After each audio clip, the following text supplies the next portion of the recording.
Hi students, मैं अलीमुद्दीन शेख कादरी, मेरा coaching channel Qadri coaching classes. आज मैं अपने चैनल के माध्यम से आप सभी को एक नया अध्याय पढ़ाने चल रहा हूँ। मैंने आपसे बताया था कि मैंने कुछ फिगर अपलोड किए थे। दुर्भाग्यवश हाइड्रोफिटिक प्लांट में और जीरोफिटिक प्लांट में वो फिगर अपलोड नहीं हो पाए, जिसका मुझे बहुत ही खेद है। परंतु इस में मैं कुछ फिगर उसका भी और कुछ फिगर इस टॉपिक का जो आज मैं पढ़ाने चल रहा हूँ, यह है मेरा टॉपिक हैलोफाइट्स। हैलोफाइट्स में हम कुछ फिगर उसका भी डालेंगे, एक्स्ट्रा कह करके बोल करके डालेंगे। तो माय डियर फ्रेंड्स, एक बार फिर मैं आपसे उस विषय पर क्षमा मांगता हूं। फिर आगे चलते हैं। आज का हमारा टॉपिक है हैलोफाइट्स प्लांट। कैसे पौधे हैलोफाइट कहे जाते हैं? Those categories of plant those who are survive a salty areas। ऐसे पौधे जो लवणीय स्थानों पर ग्रो करते हो, उगते हो, जहां पर साल्टी मटेरियल ज्यादा अमाउंट में होता है, वहां पर इस प्रकार के प्लांट ज्यादा मात्रा में डेवलप करते हैं। और ऐसे प्लांटों में जिनको सक्रिय क्रियात्मकता और शुष्क पौधों के रूप में जाना गया, इनको सक्रिय क्रियात्मकता और शुष्क पौधों के रूप में जाना गया। क्यों? क्योंकि ये शुष्क वातावरण में ही ज्यादा होते हैं। अगर ये पौधे शुष्क वातावरण में ज्यादा होते हैं, अब आप आइए चलते हैं। मैंने कहा था कि मैं जलोद्भिद पौधों के विषय में बताऊंगा। जलोद्भिद पौधों के विषय में मैंने ढेर सारे पॉइंट्स आपको बताए हैं, जिसमें जलोद्भिद पौधों के विषय में मैंने आपको बताया कि हाइड्रिला है, वेलिस्नेरिया है, मार्सिलिया है। ये ऐसे पौधे हैं जो जलोद्भिद हैं, अर्थात इनमें एरन काइमेटस टिश्यू अत्यधिक मात्रा में पाए जाते थे। जब एरन काइमेटस टिश्यू अत्यधिक मात्रा में पाए जाते हैं तो इसका रीजन ये होता है कि इसमें एयर मैक्सिमम मात्रा में फिलअप होती है। अगर इसमें एयर मैक्सिमम मात्रा में फिलअप होती है, जाहिर सी बात है कि एयर अगर फिलअप है तो वाटर में जो है पूरी तरह से ये डूबेंगे नहीं, ये फ्रीली फ्लोट करेंगे on the surface of water.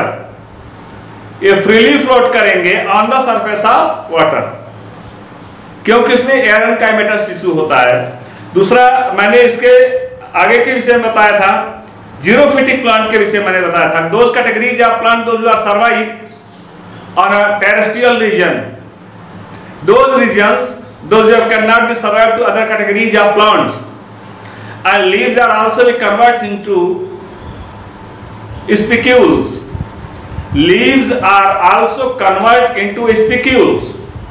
पत्तियां जो है वो कांटों में परिवर्तित हो जाती हैं। जैसे मैंने कैक्टस का एग्जांपल लिया था, उसकी ढेर सारी कैटेगरीज को मैंने जो है अपने चैनल पर दे दिया है, आपको बता दिया है। फिगर जो बचे हुए हैं मैं इस चैनल में अपने फिगर आज आपको अपलोड कर दूंगा, क्योंकि ये उसी लेसन का टॉपिक है और इसमें मैं आपको फिगर अपलोड करूंगा उसका, जिसमें मैंने कैक्टस बताया था, एलोए बताया था, एकेसिया निलोटिका बबूल, एकेसिया कैटेगरी के जितने भी प्लांट होते हैं, एकेसिया कॉक्सिया, एकेसिया निलोटिका, ये जितने भी हैं, इनमें स्पिक्यूल पत्तियां जो है कन्वर्ट हो जाती हैं स्पिक्यूल्स में, कांटों में, थ्रोन में। जब कांटों में कन्वर्ट हो जाती हैं तो rate of evaporation, rate of transpiration of water, वाष्पोत्सर्जन की मात्रा, जल की अत्यधिक वाष्पोत्सर्जन की मात्रा कम हो जाती है, क्योंकि पत्तियां इसमें कम हो जाती हैं, पत्तियां वह कांटों में परिवर्तित हो जाती हैं। So my dear friends, cactus में आपने देखा कि जो पत्तियां पूरी तरह से कांटों में परिवर्तित हो जा रही हैं, और दूसरा आप देख रहे हो कि उसमें उसका जो स्टेम है वो थिक है, मोटा है और ग्रीन है। ग्रीन होने का रीजन ये होता है कि उसमें क्लोरोफिल पाया जा रहा है। अगर उस प्लांट में क्लोरोफिल पाया जा रहा है, they have make food their own itself, वो अपना भोजन स्वयं बना सकता है, because of they are fully fill up the chlorophylls. उसके स्टेम पूरी तरह से क्लोरोफिल से फिल अप हैं।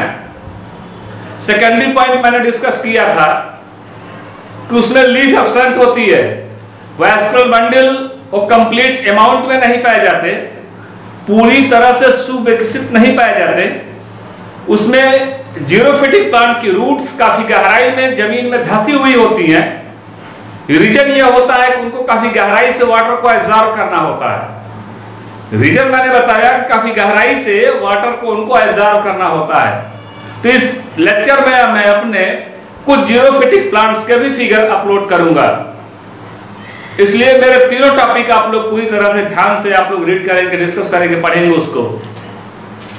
और आज मैं आपको एक नए टॉपिक की तरफ ले चलते हैं, जिसका नाम मैंने दिया है लवण मृदोद्भिद।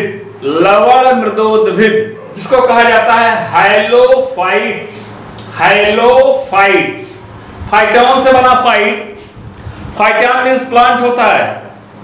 हाइलोफाइट्स means those categories of plant that belongs to the terrestrial as well as aquatic, both medium. Halophytes. Mostly its plants are survive in the salty nature.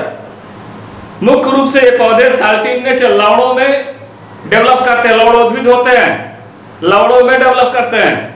So my dear friends, अगर ये लवणों में डेवलप कर रहे हैं, they are divided into 4 categories. How many categories? 4 categories. First, you have seen this one, Lithophilus. First category you have seen this here, Lithophilus, शैलोद्भिद। शैलोद्भिद इसका अर्थ यह होता है कि ऐसे पौधे जो चट्टानों पर पाए जाते हों, शैलोद्भिद। अगला मैंने दिया है, पी साइलेंट है, ध्यान दीजिएगा, साइमोफिलस, बालकोद्भिद। बालकोद्भिद साइमोफिलस, इसको बोला गया साइमोफिलस। अगला है पिलोफिलस, मृत्तिका रागी। मृत्तिका रागी, इसको हिंदी में कहा जाता है मृत्तिका रागी। और लास्ट का है 4th, हेलोफिलस। हेलोफिलस, तो ध्यान दीजिएगा यहां पर जो है हेलोफिलस का, यहां की स्पेलिंग HA येलो है, ध्यान दीजिएगा, HA येलो। हेलोफिलस, यहां हीलोफिलस है, HE येलो। दोनों में अंतर है, ध्यान दीजिएगा, यहां A है और यहां E है। हीलोफिलस, यहां हेलोफिलस है। हेलोफाइट, ये हेलोफाइट है और ये हीलोफिलस है। हीलोफिलस को कहा जाता है कच्छोदरागी, इनको हिंदी में कहा जाता है कच्छोदरागी। अब आइए देखते हैं इस प्रकार के पौधों के विषय में। मैंने कैटेगरी डिवाइड कर दिया है, आप चाहे तो उसके एक बार नोट में लिख सकते हैं। लिथोफिलस, साइमोफिलस, पिलोफिलस, हीलोफिलस, शैलोद्भिद, बालकोद्भिद, मृत्तिका रागी, कच्छोदरागी। ये 4 प्रकार के जो है 4 types of categories of plants, ये पौधों की 4 जातियां हैं जिनको मैंने डिस्कस किया है, बताया है आपको कि ये 4 प्रकार की जातियां हैं। और इन्हीं जातियों का अध्ययन मैंने आपको बताया कच्छोदरागी। कच्छोदरागी और ये देखिएगा इनका स्ट्रक्चर, इन प्लांट्स के स्ट्रक्चर को आप देखेंगे, स्ट्रक्चर में आप देखिएगा, ध्यान से आप देखिएगा स्ट्रक्चर इनका। इनके स्ट्रक्चर को अगर आप देख रहे हैं तो यहाँ पर सबसे ऊपरी परत जो देख रहे हैं, क्यूटिकल की लेयर जो आप देख रहे हो, एक क्यूटिकल की ऊपरी परत जो होती है कॉर्क की बनी होती है। यहाँ पर जो फिगर में आपको दिखाया जा रहा है रेड कलर में, एक कॉर्क की बनी हुई है। और उसके बाद आप जो यहाँ पर ये जो आप जो हल्का सा गोला गोला आप देख रहे हैं जो ग्रीन कलर में है, इसको कहा गया लेंटिकल, लेंटिसेल, लेंटिसेल बोला गया, LENTICEL, लेंटिसेल बोला गया इनको। और उसके नीचे आप यहाँ देख रहे हैं, यहाँ पर ये सेकेंडरी सेल्स हैं। यहाँ पर जितने भी कार्नर आपको दिखाई दे रहे हैं, हर कार्नर पर आप देख रहे हो यहाँ पर जितने भी कार्नर आपको दिखाई दे रहे हैं, जो भी कार्नर यहाँ पर आपको दिखाई दे रहा है इस तरह से, तो यहाँ पर जो सेल्स बनी हुई है, इन्हीं सेल्स को कहा जाता है सेकेंडरी सेल्स। ये सेल्स जो होती है सेकेंडरी सेल्स होती हैं, यहाँ पर ये सेकेंडरी सेल्स होती हैं। और इस सेकेंडरी सेल्स में आप लोग देख रहे हैं यहाँ बीच में जिसको बोला जाता है स्क्लेराइड, ये जो आप देख रहे हैं इसको स्क्लेराइड बोला जाता है। स्क्लेराइड, ये स्क्लेराइड होते हैं। और उसके नीचे जब इसका ट्रांसवर्स सेक्शन हम काटते हैं तो उसके नीचे अगर आते हैं तो नीचे हम देखते हैं कि इंडोडर्मिस की लेयर मिलती है।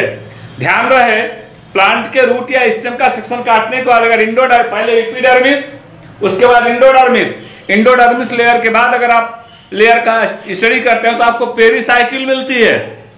लेकिन यहाँ पर पेरिसाइकिल नहीं मिल रही, ध्यान दीजिएगा इस बात का। पेरिसाइकिल के जगह पर आपको पायरनकाइमा की सेल मिल रही है।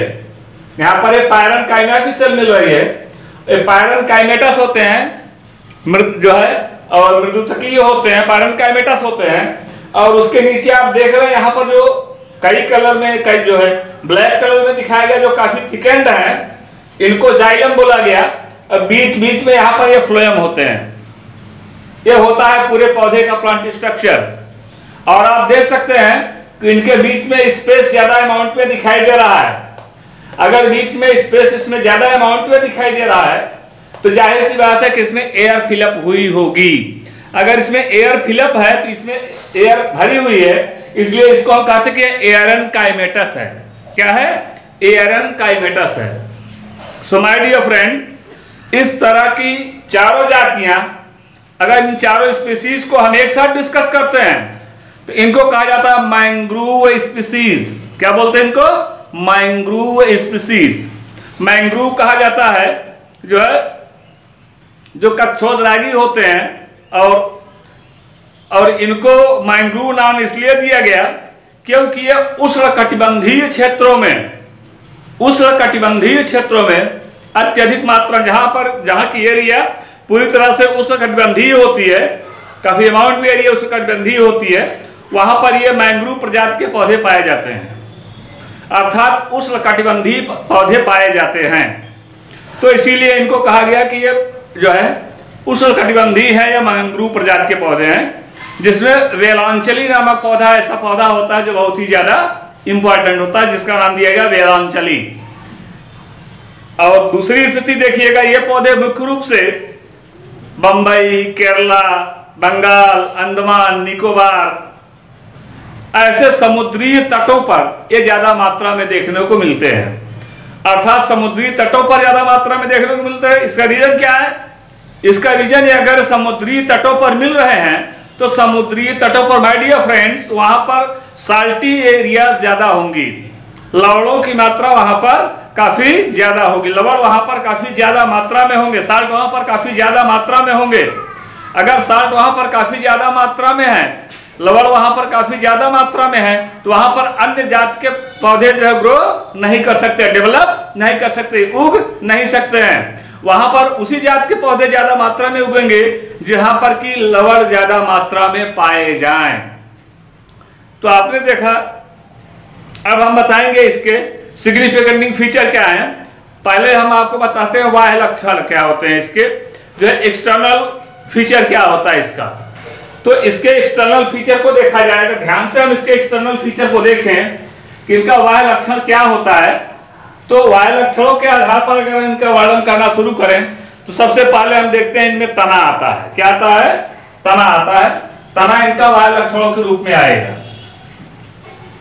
तो आइए देखते हैं इनके तनों को किस प्रकार से डिवाइड किया गया है। तना,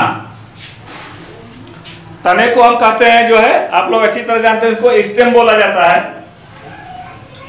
स्टेम, इनको हम कहते हैं ये तना है। स्टेम, स्टेम की विशेषताओं में ध्यान दीजिएगा। ये मोस्टली मांसल होते हैं, मोस्टली ये मांसल होते हैं, मीन्स सक्सुलेंट। सक्सुलेंट का अर्थ ये हो गया कि ये टिम्बर यील्डिंग नहीं, ध्यान दीजिएगा, टिम्बर यील्डिंग नहीं है लेकिन सक्सुलेंट है। टिम्बर यील्डिंग नहीं है, मांसल है इमारती लकड़ी इनसे नहीं बनती, लेकिन ये पौधे मांसल होते हैं। रेशे इसमें पाए जाते हैं, फाइबर देते हैं, फाइबर रेलिंग होते हैं। रूट के विषय में देखा जाए, सेकेंड पार्ट इसका आता है रूट के विषय में।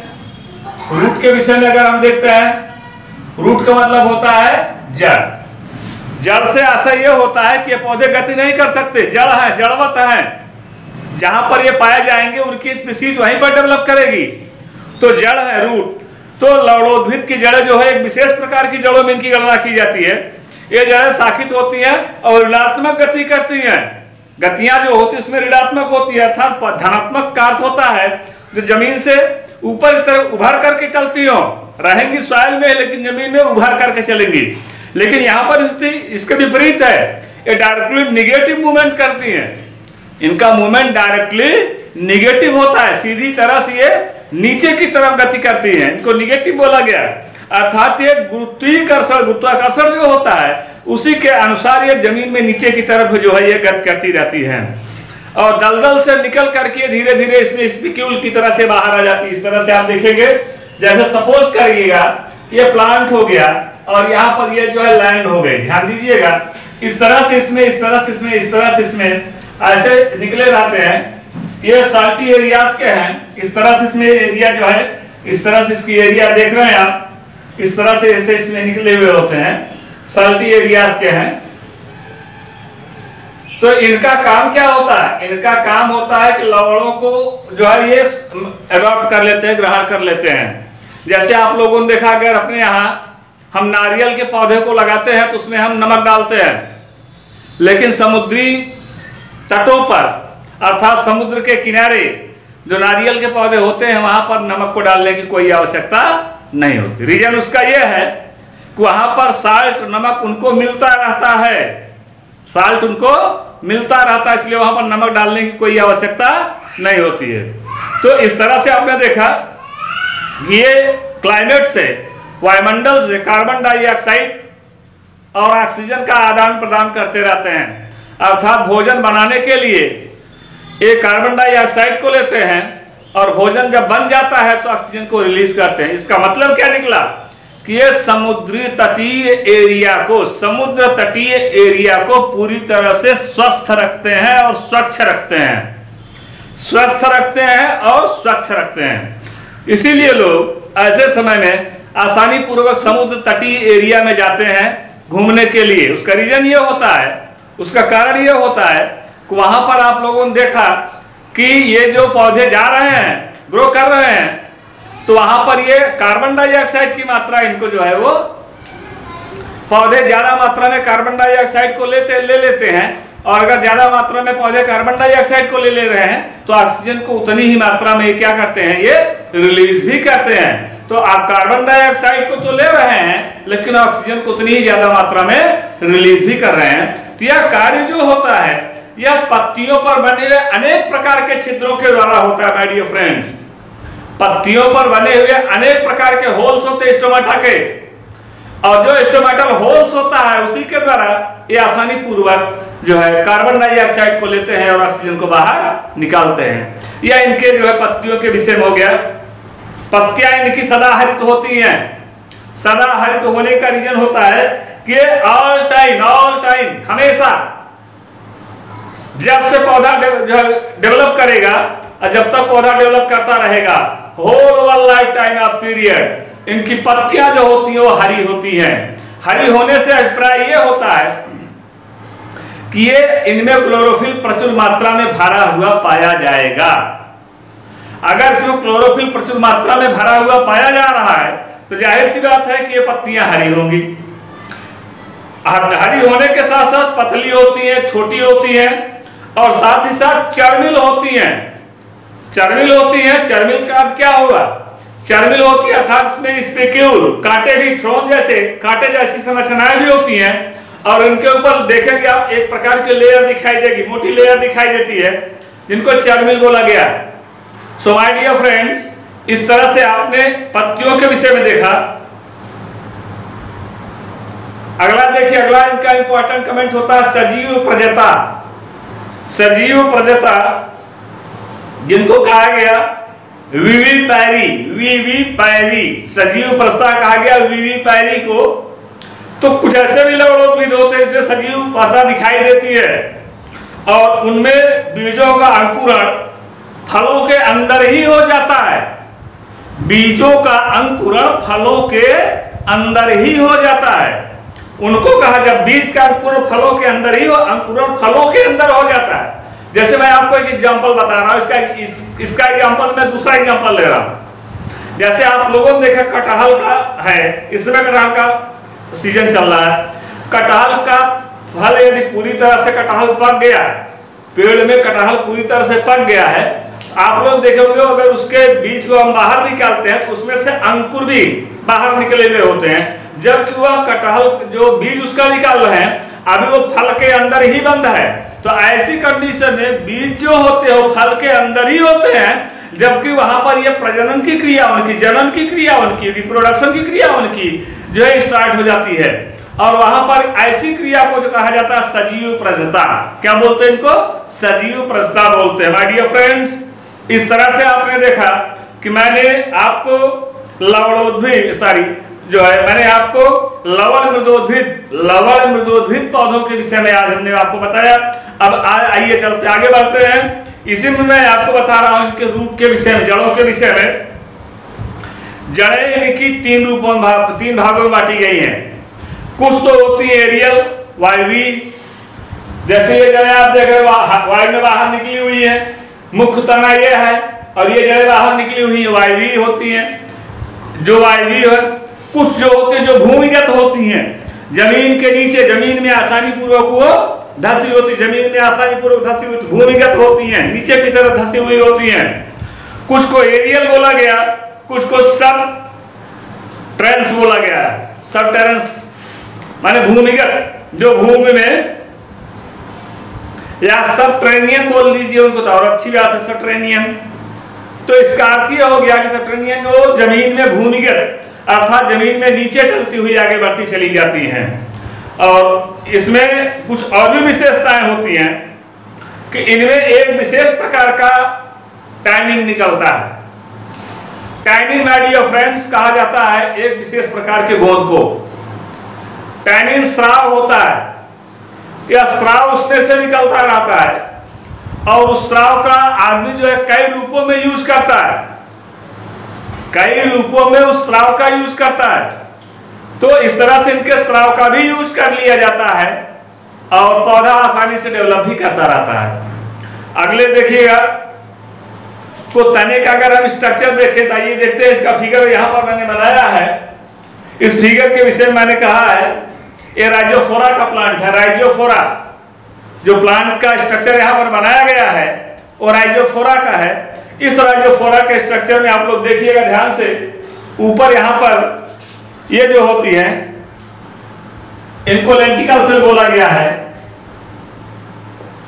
ये लेंटिकल सेल होती हैं और ये कॉर्टेक्स है, ये जो है ऊपर कॉर्क सेल होती हैं,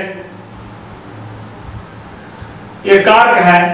और जो एकदम नीचे आप देख रहे हैं इनको सेकेंडरी कॉर्टेक्स बोला गया। ये जो ब्लैक कलर में आपको दिखाई दे रहा है ये इनको सेकेंडरी कॉर्टेक्स बोला गया, इनको सेकेंडरी कॉर्टेक्स बोला गया।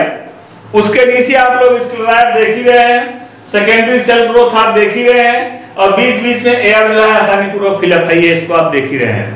और नीचे के आ जाइएगा, नीचे आप देख रहे हैं यहाँ पर इंडोडर्मिस के लेयर है, ध्यान दीजिएगा, इसको इंडोडर्मिस बोला जाएगा, इंडोडर्मिस बोलते हैं इनको।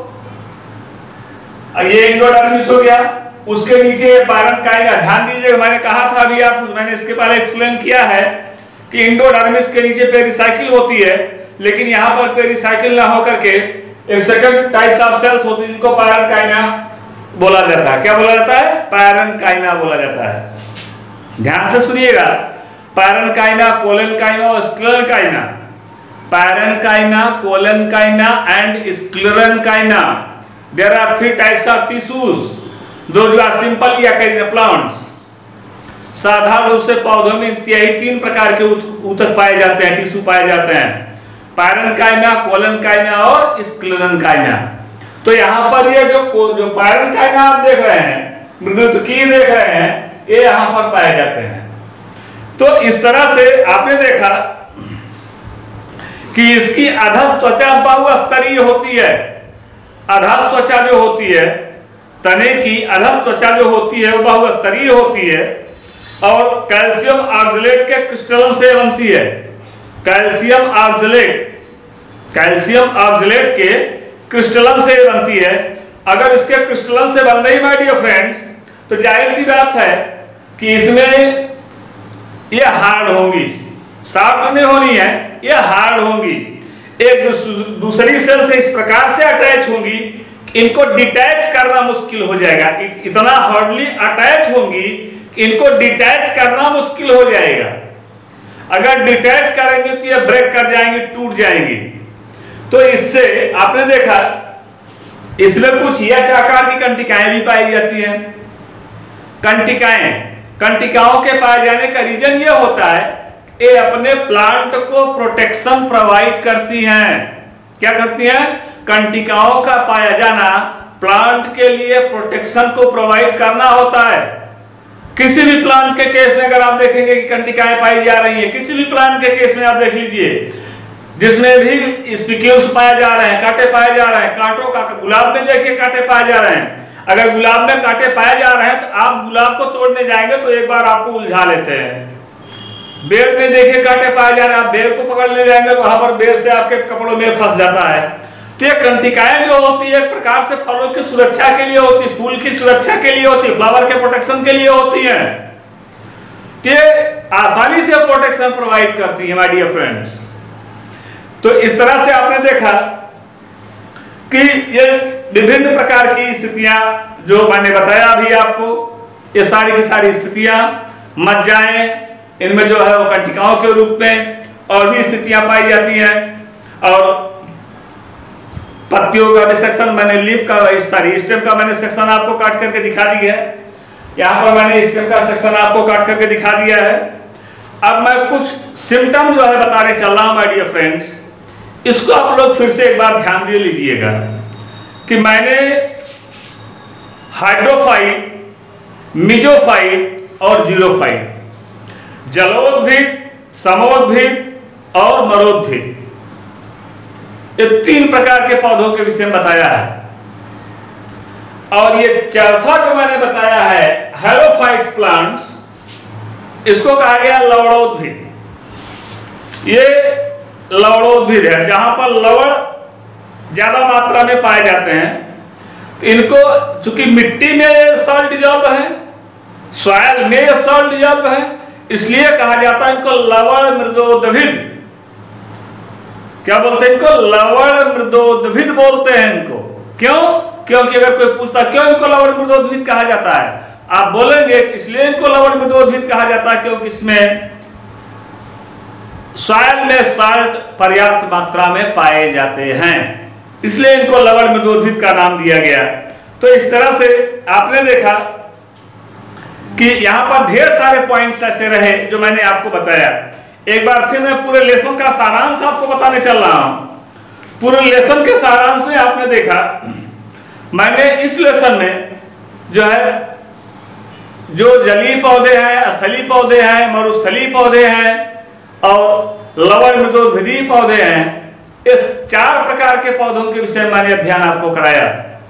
जलीय पौधे, स्थलीय पौधे, मरुस्थलीय पौधे, लवण मृदोद्भिदीय पौधे, हाइड्रोफिटिक प्लांट, जीरोफिटिक प्लांट और मेजोफिटिक प्लांट, और मैंने बताया आपको हेलोफाइट्स प्लांट। इस प्रकार से मैंने अपने कौदरी कोचिंग क्लासेस के माध्यम से, मैं अलीमुद्दीन से कौदरी, आपको 4 प्रकार के पौधों के विषय में पूरी तरह से अध्ययन मैंने आपको करा दिया। सो माय डियर फ्रेंड्स, एक बार फिर से मैं आपको बता देना चाहता हूं, जो जलीय पौधे होते हैं उसमें एरनकाइमा ज्यादा मात्रा में पाए जाते हैं। कुछ पौधे ऐसे होते हैं जो जल प्लावी होते हैं, जो जल पर तैरते रहते हैं, कुछ जल में डूबे रहते हैं, जैसे हाइड्रिला वगैरह आपने देखा है जो जल में आसानी पूर्वक डूबा रहता है। जो जल में डूबे हुए पौधे होते हैं वो नॉन क्लोरोफिलस होते हैं, उसमें क्लोरोफिल कम मात्रा में पाया जाता है। कुछ तो बिल्कुल ही नहीं क्लोरोफिल पाए जाते, लेकिन ऐसा नहीं होता जिसमें क्लोरोफिल नहीं पाया जाता वे पौधे भोजन नहीं बनाते, ऐसी कोई बात नहीं होती। जिन पौधों में क्लोरोफिल नहीं पाया जाता है वो भी भोजन बनाते हैं, लेकिन उनका भोजन बनाने का प्रोसेस अलग होता है। क्लोरोफिल भोजन बनाता है यह मैं मानता हूं, लेकिन क्या अकेला क्लोरोफिल, प्लास्टिक में अकेले क्लोरोफिल ही नहीं आता। प्लास्टिक की कैटेगरी अगर आप डिस्कस करेंगे तो अकेले क्लोरोफिल नहीं आएगा। Rhodophyll, phaeophyll, xanthophyll, chlorophyll, different types of pigments आते हैं, विभिन्न प्रकार के पिगमेंट्स इसमें होते हैं। And all types of pigments are help to formation of their own food. सभी प्रकार के पिगमेंट जो होते हैं वो पूरी तरह से भोज्य पदार्थों के निर्माण में क्या करते हैं, सहायता करते हैं। सो माय डियर फ्रेंड्स, इस तरह से मैंने हाइड्रोस्टैटिक प्लांट को बताया, मैंने जलीय पौधों के विषय में मैंने बताया आपको कि जो है जो जलीय पौधे हैं, हाइड्रा हो गया, वेलिस्नेरिया हो गया, मार्सिलिया हो गया, रनकुलस हो गया, कार्पेरा हो गया, इन पौधों को मैंने बताया आपको। और हार्डिला वगैरह के तने को भी मैंने डिस्कस करके दिखा दिया था। इनके तनों के बीच में काफी ज्यादा स्पेस होता है, इसका फिगर मैं आपको फिर अपलोड करके दिखा दूंगा। फिगर फिर मैं अपने YouTube चैनल पर अपलोड कर दे रहा हूं, आप लोग देख लीजिएगा। ये जो है हाइड्रोस्टैटिक प्लांट्स के केस में आते हैं। और अगला जो है इसके विषय मैंने जो है बताया था आपको कि इस प्रकार से आपने देखा कि ये पूरी तरह से क्रियान्वित होते हैं, सक्रिय होते हैं, क्रिया भी जो है क्रियायुक्त तो होते हैं, चलते रहते हैं। अगला जो मैंने मरुद्भिदीय पौधों के विषय में बताया, मरुस्थलीय पौधों के विषय में बताया, उसमें मैंने बताया कि इसकी लीफ जो होती है स्पाइन या थ्रोन में कन्वर्ट हो जाती है, जिससे वाष्पोत्सर्जन की दर जो है वो कम हो जाती है। अगर वाष्पोत्सर्जन की दर कम हो जाए, जिससे मैंने कैक्टस का एग्जांपल लिया था, और ढेर सारे प्लांट्स हैं, कैक्टस हो गया, एलो हो गया, और काइलोट्रोपिस हो गया, और एकेसिया निलोटिका हो गया, ओपनसिया हो गया। ये पौधे जो होते हैं इसमें स्पिक्यूल्स पाए जाते हैं, कांटे पाए जाते हैं। और लास्ट में आपने देखा है कि मैंने इसमें आपको जो है एक और कैटेगरी का आज मैंने पौधा बताया है, जिसका नाम मैंने दिया है हेलोफाइट। हेलोफाइट यहाँ पर जो स्टडी के लिए मैंने दिखाया आपको, जिसको कहा गया लवण मृदोद्भिद। तो लवण मृदोद्भिद पौधों में मैंने आपको ढेर सारे वे पौधों के विषय बताए हैं जो पौधे जो है लवणीय स्थानों पर पाए जा रहे हैं, अर्थात समुद्र के किनारे पाए जा रहे हैं। ऐसे पौधे जो समुद्र के किनारे के वातावरण को पूरी तरह से शुद्ध करने का काम करते हैं, अर्थात वहां की कार्बन डाइऑक्साइड को लेकर के ऑक्सीजन को निकालने का कार्य करते हैं। सो माय डियर फ्रेंड्स, इस तरह से मैं अलीमुद्दीन शेख कौदरी अपने कौदरी कोचिंग क्लासेस के माध्यम से और अपने YouTube चैनल अलीमुद्दीन शेख कौदरी के माध्यम से आज मैं जो भी टॉपिक पढ़ाया हूं और इस पूरे लेसन का फिगर जो है और इस पूरे लेसन की समरी और क्वेश्चन मैं अपने इस चैनल के अब जो है टॉपिक पर सारे क्वेश्चन वगैरह सबके सब अपलोड कर दे रहा हूं। आप सभी लोग पूरे क्वेश्चन को ध्यानपूर्वक देखिएगा, पढ़िएगा, सॉल्व करिएगा। और मैं आपसे यही आशा करता हूं कि आप लोग पूरी तरह से इसको तैयार कर लेंगे, क्योंकि एग्जाम अब आपके एकदम करीब है। सो माय डियर फ्रेंड्स, इस तरह से इंपॉर्टेंट कैटेगरी के जितने प्लांट हैं क्लास 11th और 12th में आप लोग इस बात का पूरी तरह से ध्यान रखेंगे। 11th और 12th के पूरे सिलेबस को आपको पढ़ना है। जो बच्चे एंट्रेंस एग्जामिनेशन दे रहे हैं और जो एंट्रेंस एग्जामिनेशन नहीं दे रहे हैं, उनके कोर्स में भले ही कटौती हुई हो, उनके कोर्स को भले ही शॉर्ट कर दिया गया हो, क्योंकि उनका सेशन जो है वो लॉकडाउन की वजह से कम हो गया है, इसलिए उनके सेशन को कम किया गया, तो उनके चैप्टर को भी कम किया गया है। अगर उनका चैप्टर और सेशन कम है तो उससे आपका कोई बेनिफिट नहीं होने वाला है, उनसे तैयारी करने वाले बच्चों का कोई बेनिफिट। इसलिए तैयारी करने वाले बच्चों को तो पूरा टाइम मिल रहा है, इसलिए आपको जो पूरा टाइम मिल रहा है उस पूरे टाइम का उपयोग आप लोग करिएगा। इसी के साथ मैं इस लेसन को समाप्त करता हूं, और इसके साथ आप लोग जो है आप लोग तमाम प्रकार के क्वेश्चन जो मैं अपलोड कर रहा हूं आप लोग देखते रहिएगा, समझते रहिएगा, हल करते रहिएगा। और मैं अपना अगला lecture next day means tomorrow मैं अपना अगला लेक्चर दूंगा। तब तक के लिए थैंक यू, बाय।